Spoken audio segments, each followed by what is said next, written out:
Putih. Kelihatannya ada kamar zoni ini Pak. Seperti apa Pak? Baik, terima kasih.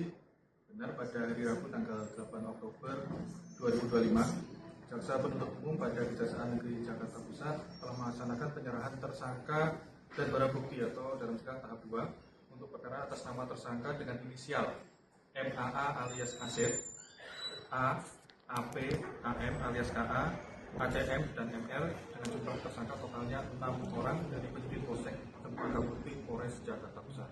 Seperti itu. Oke, diamankan dalam konteks apa nih Pak? Baik, Terkait barang bukti narkoba, kalau di sini keterangannya apa betul ya Pak? yes, betul. Jadi tersangka MAA alias Asep yang merupakan mantan artis atau public figure diketahui terlibat peredaran narkotika dari dalam rutan kelas 1 Jakarta Pusat berupa narkotika jenis sabu dan tembakau sintetis.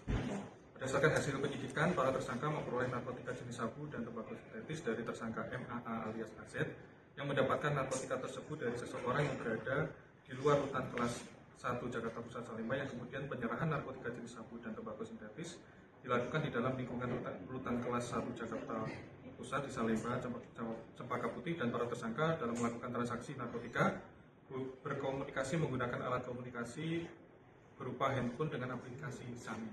Jadi peran dari tersangka MAA alias Asep ini sebagai gudang, istilah seperti itu berdasarkan BAP dari tersangka. Gudang dalam artian dia menyimpan narkotika, memperoleh narkotika dari luar, dari inisial A, kemudian disimpan untuk diedarkan di rutan kelas 1 Jakarta Pusat Salemba. Pasal yang diancamkan, perbuatan para tersangka diatur dan diancam pidana dengan pasal 114 ayat 2 junto pasal 132 ayat 1 Undang-Undang RI nomor 35 tahun 2009 tentang narkotika, dan atau pasal 112 ayat 2 junto pasal 132 ayat 1 Undang-Undang RI nomor 35 tahun 2009 tentang narkotika dengan barang bukti narkotika jenis sabu, metamfetamina, tembakau sintetis, dan ekstasi. Ancaman hukuman minimal dari pasal 114 ayat 2 itu 6 tahun dan pasal 112 ayat 2 minimalnya 5 tahun.